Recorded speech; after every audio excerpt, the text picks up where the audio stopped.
Hello students, welcome to my YouTube channel Geography Guru. आज हम पढ़ने और समझने वाले हैं क्लास 9th एसएसटी सामाजिक विज्ञान सोशल साइंस की वर्कशीट नंबर 34 यानी कि 34 को।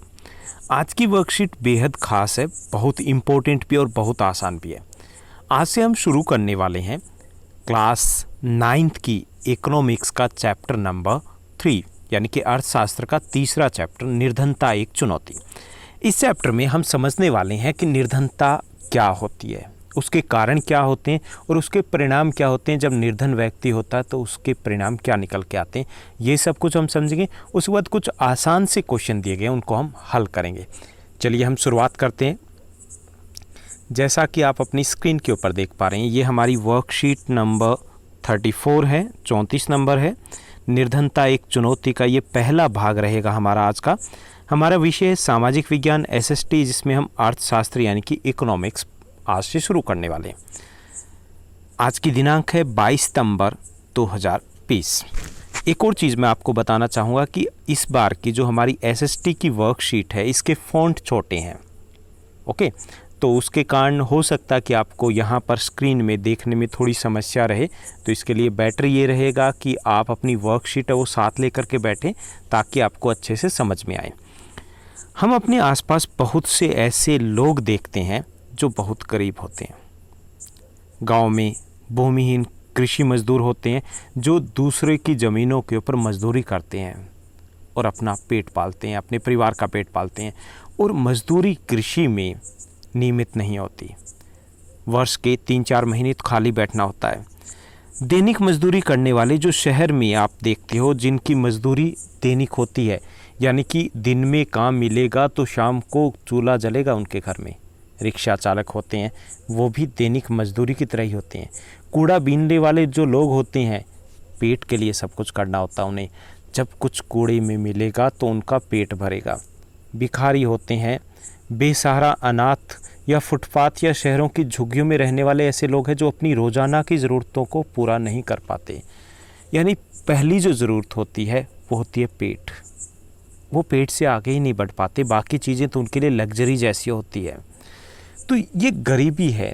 हमारे देश की बात की जाए तो गरीबी लगभग 25% के आसपास गरीब लोग रह रहे हैं। 25% का मतलब समझते हो ना, यानी हमारे यहाँ पे 30 करोड़ से अधिक लोग गरीब हैं। इसका मतलब हमारे यहाँ पर बाकी जो चीज़ें हम बात करते हैं, बुलेट ट्रेन की हम बात करते हैं, विकास की, तो उसके लिए सबसे ज़्यादा ज़रूरी है कि इन लोगों को 2 वक्त का खाना मिले। तब हम खुद को विकसित देश की श्रेणी में उस लाइन में खड़ा कर पाएंगे।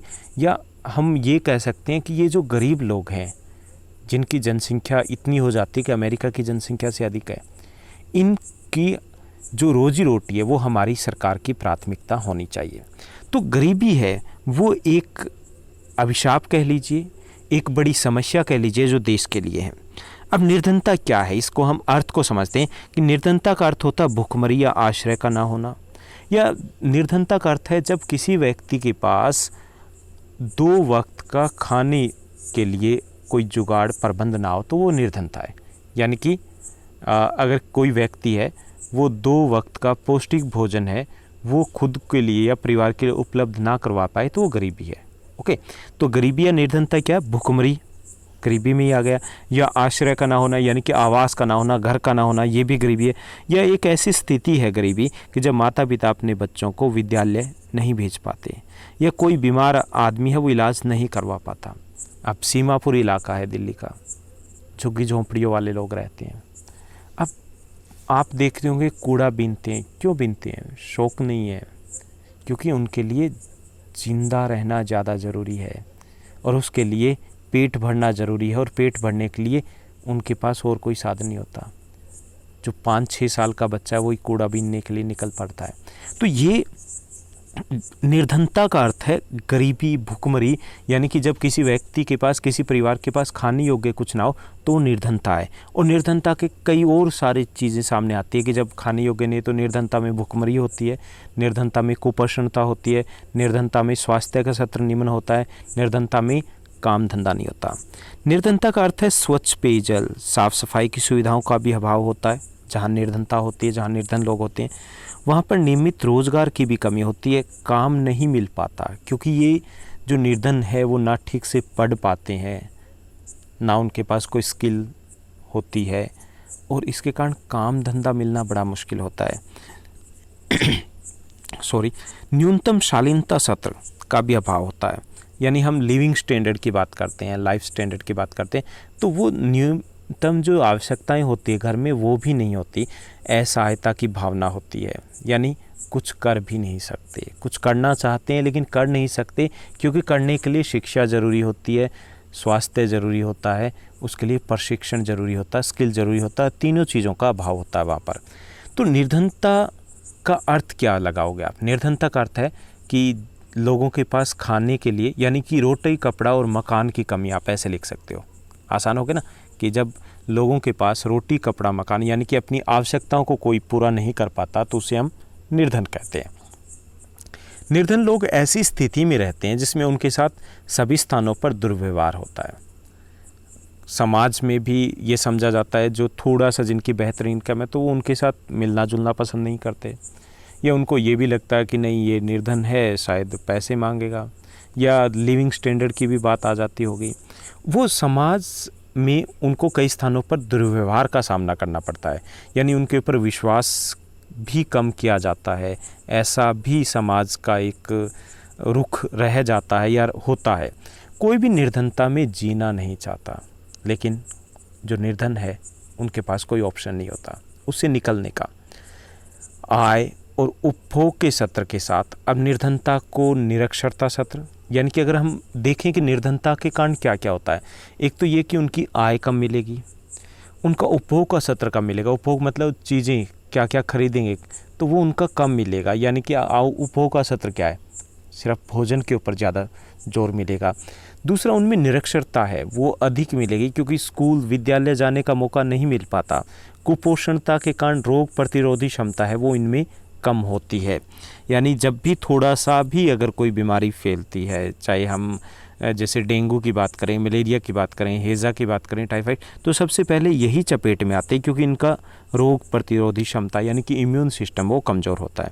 इसके अलावा स्वास्थ्य सेवाएं हैं उनकी कमी होती है, रोज़गार के अवसर होते हैं वो इनके लिए कम उपलब्ध होते हैं, इनके पास पेयजल या साफ़ सफाई है वो भी बहुत कम होती है। आपने बस्तियों में गए होंगे या देखा होगा, तो ये सारी सुविधाएं नहीं होती, अलग से माहौल में रहते हैं, बीमार होते हैं, मोस्टली जो बड़े बुज़ुर्ग होते हैं इलाज के लिए पैसे नहीं होते, तो ये एक असहायता होती है, गरीबी का एक चक्र फैला होता है। तो ये गरीबी की अगर बात करें, जैसे दिल्ली के नॉर्थ ईस्ट इलाके में हमें काफ़ी ज़्यादा मिलेंगे कि हालात काफ़ी ख़राब है, जहां आय है वो नियमित तौर पर नहीं है। अब इसके कारण गरीबी तो हमने समझ लिया कि गरीबी का अर्थ है कि जब कोई व्यक्ति अपनी आवश्यकताओं को पूरा नहीं कर पाता, रोटी, कपड़ा, मकान का जुगाड़ नहीं कर पाता परिवार के लिए, तो वो गरीब कहलाएगा। अब गरीबी के कारण एक सामाजिक अपवर्जन भी होता है। सामाजिक अपवर्जन क्या? अलगाव, यानी कि गरीब हैं तो वो समाज से अलग हो जाते हैं, कट जाते हैं, समाज से अलग हो जाते हैं। आपने देखा होगा कि किसी कॉलोनी में रह रहे हैं तो अगर कुछ गरीब रहेंगे तो वो अलग से रहेंगे, क्योंकि जो बाकी लोग हैं उनसे उतना सही तरीके से व्यवहार है वो नहीं रख पाते। तो आप शहर में भी महसूस करे होंगे दिल्ली में कि जो कॉलोनी है, झुग्गी झोंपड़ियाँ हैं, तो उनसे क्या वो जो बाकी कॉलोनी बिहेव रखती है? नहीं, क्योंकि समाज से कट जाते हैं गरीबी के कारण। और इस यानी कि सामाजिक अपवर्जन क्या है? समाज से अलगाव। तो ये जो निर्धन लोग हैं वो बेहतर माहौल और अच्छे वातावरण में रहने वाले संपन्न जो लोग हैं उनसे अलग हो जाते हैं, मतलब अलग रहना पड़ता है उनको। अलग कैसा माहौल? जहाँ पर किसी प्रकार की सुविधाएं नहीं। सामान्य अर्थ में कहें तो सामाजिक अपवर्जन है वो निर्धनता का एक कारण है कि अलग क्यों रह रहे हैं, क्योंकि वो गरीब हैं। लेकिन इसका कारण के साथ साथ परिणाम भी है। गरीब क्यों है? क्योंकि वो अलग रह रहे हैं। और अलग क्यों रह रहे हैं? क्योंकि वो गरीब है। दोनों चीज़ों को समझिए कि अलग क्यों रह रहे हैं? क्योंकि वो गरीब हैं। गरीब क्यों है? क्योंकि वो अलग रह रहे हैं। अगर वो साथ रहते तो हो सकता है उनमें कुछ सुधार आता, उनका जीवन सत्र कुछ सुधरता, है ना। अब ऊपर जाने के लिए क्या चाहिए? गरीबी से निकलना पड़ेगा। निकलने के लिए क्या चाहिए? साथ रहना पड़ेगा। तो ये जो सामाजिक अलगाव है वो गरीबी का कारण भी है। यानी कि अलगाव क्यों है? क्योंकि वो गरीब है, इसलिए वो अलग रह रहे हैं, समाज के साथ घुल मिल के नहीं रह पा रहे। और गरीब क्यों है? क्योंकि वो समाज से अलग रह रहे हैं, उनको वो सुविधाएं नहीं मिल पा रही, चाहे वो स्कूल की हो, चाहे वो चिकित्सा की हो, चाहे वो स्वास्थ्य की हो। तो इसके कारण ये जो कारण और परिणाम दोनों माने जाते हैं। एक ट्रिकी सा क्वेश्चन है ये, कई बार एग्जाम में पूछ लिया जाता। तो ये कारण और दोनों होते हैं, परिणाम भी है सामाजिक अपवर्जन और कारण भी है सामाजिक अलगाव भी इसको लिख सकते हो। इसके माध्यम से व्यक्ति या समूह उन सुविधाओं, लाभों और अवसरों से अपवर्जित वंचित रह जाते हैं जिनका उपभोग दूसरे करते हैं। यानी अब ये गरीब है इसलिए अलग रह रहे हैं, और इसी कारण ये शिक्षा प्राप्त नहीं कर पा रहे। शिक्षा प्राप्त नहीं कर पा रहे तो ये आगे भी नहीं बढ़ पा रहे हैं, ऊपर नहीं आ पा रहे। तो ये एक उस चक्कर में फंस जाते हैं जो गरीबी का चक्र है, जिससे निकलना बड़ा मुश्किल है। और इसके निकलने का रास्ता एक ही है, जो रास्ता है वो है शिक्षा। लेकिन वो शिक्षा भी इतनी आसान नहीं होती, जहाँ पर रोजी रोटी के लिए रोज़ संघर्ष करना होता है। भारत में जाति व्यवस्था में कुछ जातियों के लोगों में समान अवसरों से अपवर्जित रखा जाता, यहाँ है लिखा लेकिन था, अब ऐसा नहीं है। जातिवाद है, पूर्ण तौर पे तो नहीं कहेंगे लेकिन ख़त्म हो गया है। लेकिन पहले ऐसा होता था कि कुछ जाति विशेष के लोगों को समाज या बाहर रखा जाता था, और उस वक्त वो उनके पिछड़े होने का कारण यही एक कारण था कि उनको सभी सुविधाएं नहीं मिल पाती थी। अब सामाजिक अलगाव या अपवर्जन आपने समझ लिया होगा कि क्या है, यानी कि समाज से अलग होना, और कारण गरीबी, और गरीबी के कारण वो समाज से अलग हुए। ओके, एक असुरक्षा शब्द भी है, इस टर्म को भी समझना। असुरक्षा का मतलब कि गरीबी के शिकार कौन होते हैं सबसे ज़्यादा? तो निर्धनता के प्रति जो असुरक्षा है, जो इनसिक्योर हम कहेंगे कि असुरक्षित समूह कौन से हैं, जिनके गरीब होने की संभावनाएं ज़्यादा होती है। तो इनमें जैसे आदिवासी समूह है, या व्यक्तियों में जैसे कोई विधवा है या शारीरिक रूप से विकलांग है, तो उनके निर्धनता के चंगुल में फंसने की संभावना अधिक होती है। तो आने वाले वर्षों में अगर निर्धन होने या निर्धन बने रहने की अधिक संभावना की बात करें तो वो किन में मिलेंगे? आदिवासी समूह या विधवा या शारीरिक रूप से विकलांग जो है व्यक्ति, उनकी संभावना थोड़ी अधिक होती है। असुरक्षा का निर्धारण है जैसे परिसंपत्तियाँ, शिक्षा, स्वास्थ्य, रोजगार के अवसरों के रूप में जीविका खोजने के लिए विभिन्न समुदायों के पास विकल्प, इससे अंदाज़ा लगाते हैं। असुरक्षा मतलब उसके पास प्रॉपर्टी, परिसंपत्तियाँ कितनी है, शिक्षा कितनी है, स्वास्थ्य कैसा है, रोज़गार के अवसर कितने हैं, कितने चांसेस है जॉब काम मिलने के। तो उससे भी हम अंदाज़ा लगाते हैं कि जैसे जहाँ पे बेरोज़गारी अधिक है तो वहाँ पे गरीबी का चक्र चलने की संभावना ज़्यादा होती है, या किसी के पास शिक्षा कम है, या किसी के पास और कोई आय का साधन नहीं है, प्रॉपर्टी नहीं है, तो उसको गरीबी के इस चक्कर में दलदल में फंसने की संभावना अधिक होती है। तो यहाँ पे हम बात करें कि कौन से समूह असुरक्षित हैं, जिनके गरीब होने की संभावना अधिक रहती है। इसके अलावा अगर हम, ये तो मुख्य तौर पे हमने बात की 3 समूह, इसके अलावा महिला की अगर हम शामिल करें तो उनकी भी, अगर एकल महिला तो उनके भी गरीबी चक्कर में फंसने की संभावना अधिक रहती है। इसके अलावा और अधिक लोग भी इसमें शामिल हो सकते हैं अगर प्राकृतिक आपदाओं के समय की बात करें, जैसे भूकंप, सुनामी या आतंकवाद या ऐसा कोई मामला हो, तो उस वक्त जो थोड़े बेहतर स्थिति में है वो लोग भी गरीबी के चंगुल में फंस जाते हैं। जैसे हम कोविड-19 की बात करें तो जिनकी आय ठीक ठाक थी, जो रेहड़ी वाले थे ठीक ठाक थे, गरीबी से थोड़ा बेहतर होंगे, या कहीं पे ठेला लगाते थे गोलगप्पे वगैरह के, या वो लोग क्या हैं जो बेहतर थे। लेकिन अब प्राकृतिक आपदा आ गई, क्या हुआ? वो गरीबी के लेवल पर आ गए, गरीबी के स्तर पर आ गए। तो कई बार ऐसी आपदाएं आती है तो जो लोग गरीबी से बाहर हैं उनके भी इसमें फंसने की संभावना बढ़ जाती है। कोई बाढ़ हो, भूकंप हो, या फिर नौकरियों की उपलब्धता हो, तो उसके कारण जो अधिक संभावना रहती है कि जो थोड़ी ऊपर है, मिडिल क्लास है, वो भी इसमें असुरक्षित समूह में आ जाएंगे। जैसे दिल्ली एनसीआर में जो काम करते थे, प्राइवेट जॉब करते थे, या किसी शॉप पे, शोरूम पे काम करते थे, सबको वापस लौटना पड़ा और सबकी आय ठप हो गई। तो ये असुरक्षित समूह की बात करें कि कौन से समूह है वो असुरक्षित होते हैं, जिनकी संभावना अधिक होती है गरीब होने की। अब हम बात करेंगे कि गरीब कौन है कौन नहीं।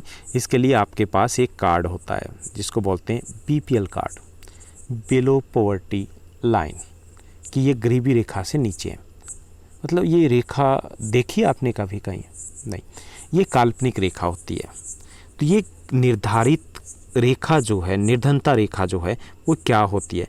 तो किसी व्यक्ति को निर्धन माना जाता है अगर उसकी आय या उपभोग सत्र है वो न्यूनतम सत्र से नीचे गिर जाए, यानी कि उससे नीचे, जैसे कि एक आय निश्चित कर दी जाती है कि उस आय से अगर कम है आय तो उसको गरीब माना जाएगा, निर्धन माना जाएगा।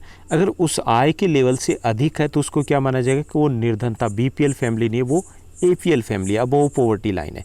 तो इसको निर्धारित करने के दो तरीके होते हैं, एक तो होता है आय के आधार पे और दूसरा होता है उपभोग के आधार पे, खर्च के आधार पर।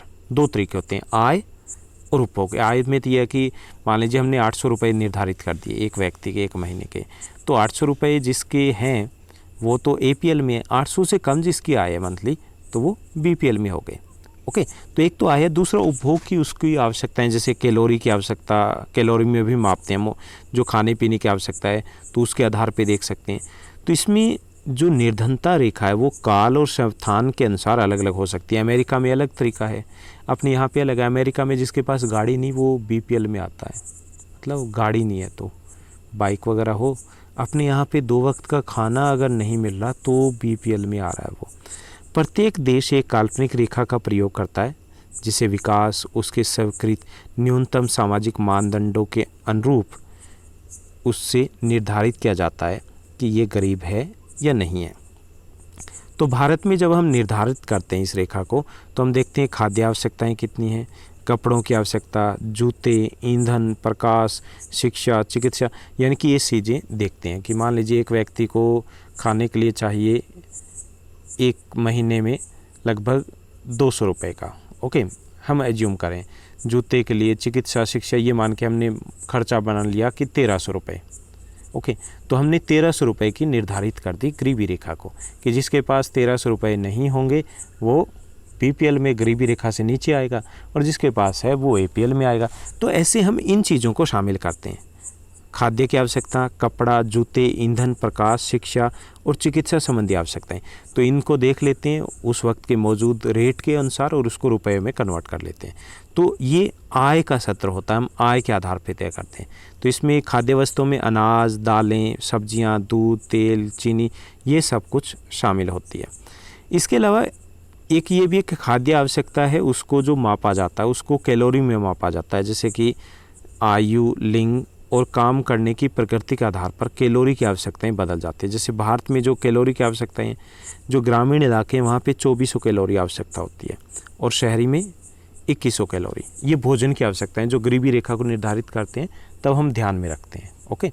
तो 2400 क्यों रखी गई गाँव में? क्योंकि वहाँ पर ज़्यादा मेहनत वाला काम करना होता है तो ज़्यादा आवश्यकता होती है खाने की, जबकि शहर में उतनी शारीरिक मेहनत नहीं करते, तो यहाँ पे हमने 2100 कैलोरी रखी है। तो निर्धनता रेखा क्या है? एक काल्पनिक रेखा है, ये हर देश में अलग अलग होती है और इसका निर्धारण 2 तरीके से किया जाता है, आय के आधार पर और उपभोग के आधार पर, ओके। और इसमें निर्धारित करते ये देखते हैं कि किसी व्यक्ति की, किसी परिवार की न्यूनतम आवश्यकताएं कितनी होती हैं, तो उस आधार पर सरकार निर्धारित करती है और ये समय समय पर बदलता रहता है। तो उसे हम क्या बोलते हैं? निर्धनता रेखा। कौन से 2 तरीके हैं? आय और उपभोग, ओके। तो ये था आज की हमारी वर्कशीट जिसको हमने जल्दी में किया है, लेकिन फिर भी उम्मीद करता हूँ कि आपको समझ में आया होगा। अब 5 आसान से क्वेश्चन दिए गए, उनको हम डिस्कस कर लेते हैं। पहला जो क्वेश्चन दिया गया है कि निर्धनता के क्या क्या लक्षण है, यानी कि कैसे पहचाने कि वो निर्धन है। पहला जो लक्षण होता है निर्धनता का वो है भूखमरी। जहाँ निर्धनता होगी वहाँ पर खाने की कमी होगी। दूसरा, आश्रय की कमी, घर या तो होगा नहीं या फिर खस्ते हालात में होगा। तीसरी जो विशेषता होती है निर्धनता के लक्षण है वो नियमित आय नहीं होती है। चौथा, कुपोषणता होती है, खाने के लिए अगर होता है तो वो पौष्टिक नहीं होता।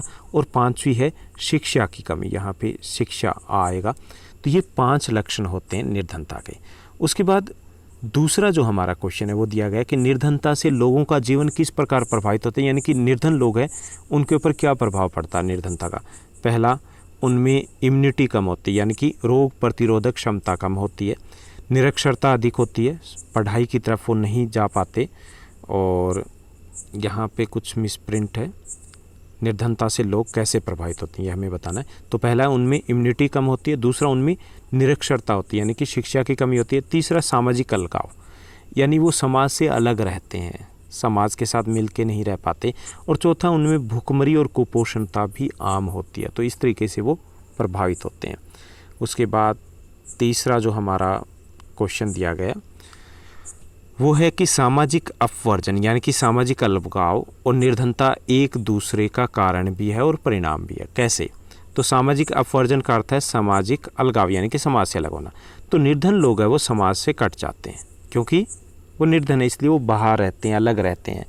और निर्धन क्यों है? क्योंकि वह समाज से अलग रह रहे हैं। तो ये कारण भी है कि अलग रहने का कारण है निर्धनता और निर्धनता का कारण है अलग रहना। तो इस तरीके से सामाजिक अपवर्जन और निर्धनता एक दूसरे का कारण भी है और उसका परिणाम भी होते हैं। उसके बाद हमारा फोर्थ क्वेश्चन है, चौथा जो क्वेश्चन दिया गया वो ये है कि निर्धनता को निर्धारित करते समय किन किन बातों का ध्यान रखा जाता है। तो भारत में निर्धनता रेखा का निर्धारण दो तरीके से किया जाता है, पहला उपभोग सत्र पर और दूसरा है आय के आधार पर। भारत में गरीबी रेखा का निर्धारण जो करते हैं उस समय निर्वाह के लिए यानी कि जीवन यापन के लिए न्यूनतम सत्र की खाद्य आवश्यकता कितनी है, कपड़े, जूते, ईंधन और शैक्षिक तथा चिकित्सा आवश्यकता है, इनको ध्यान में रखा जाता है। फिर इन जो भौतिक वस्तुएं उनको रुपए में उनकी कीमत से गुणा कर दिया जाता है और ऐसे हम निर्धनता रेखा निर्धारित करते हैं। ओके। उसके बाद फिफ्थ हमारा क्वेश्चन है कि निर्धनता किस प्रकार एक सामाजिक और आर्थिक चुनौती बनती है। अपने विचार लिखिए। तो निर्धनता के दो कारण हैं, एक तो सामाजिक असमानता की समाज में कुछ लोगों को अधिक अधिकार प्राप्त हैं या कुछ को कमतर समझा जाता है। दूसरा ये कि आर्थिक असमानता, अमीर है कुछ और कुछ गरीब हैं, इसी कारण क्या है निर्धनता है। तो निर्धनता को दूर करने के लिए ज़रूरी है कि समाज में समानता हो, कि सब एक बराबर हो, ताकि सबको सरकारी योजना या कोई भी सुविधा उनका एक बराबर फ़ायदा मिले। दूसरा आर्थिक समानता हो यानी कि रोज़गार सबको मिले। तो अगर हम सामाजिक समानता और आर्थिक समानता है दोनों दे पाए तो क्या होगा कि निर्धनता दूर हो जाएगी। तो इसलिए एक सामाजिक चुनौती भी है और आर्थिक चुनौती भी है, दोनों है। ओके। क्योंकि समाज में बदलाव करना निर्धनता को कम करने के लिए कि वहाँ पर कोई भेदभाव ना हो, और दूसरा आर्थिक तौर पर भी बदलाव करना है कि अमीर गरीब में अंतर ना रहे। तो इसलिए इसे सामाजिक और आर्थिक चुनौती दोनों मानेंगे। तो ये थी हमारी आज की वर्कशीट। काफ़ी इम्पोर्टेंट थी, आसान भी थी, कुछ शब्द ऐसे ज़रूर थे कि जो आपने पहली बार प्रयोग किए होंगे। उम्मीद करता हूँ हमारी वर्कशीट आपको अच्छी लग रही होगी, समझ में आ रही होगी। इस चैनल को लाइक, शेयर, सब्सक्राइब ज़रूर कीजिएगा। और हाँ, एक छोटा सा कमेंट भी, उसका भी मुझे वेट रहता है और हर किसी कमेंट का मैं पर्सनल रिप्लाई भी देता हूँ। Thank you, bye bye, have a nice day.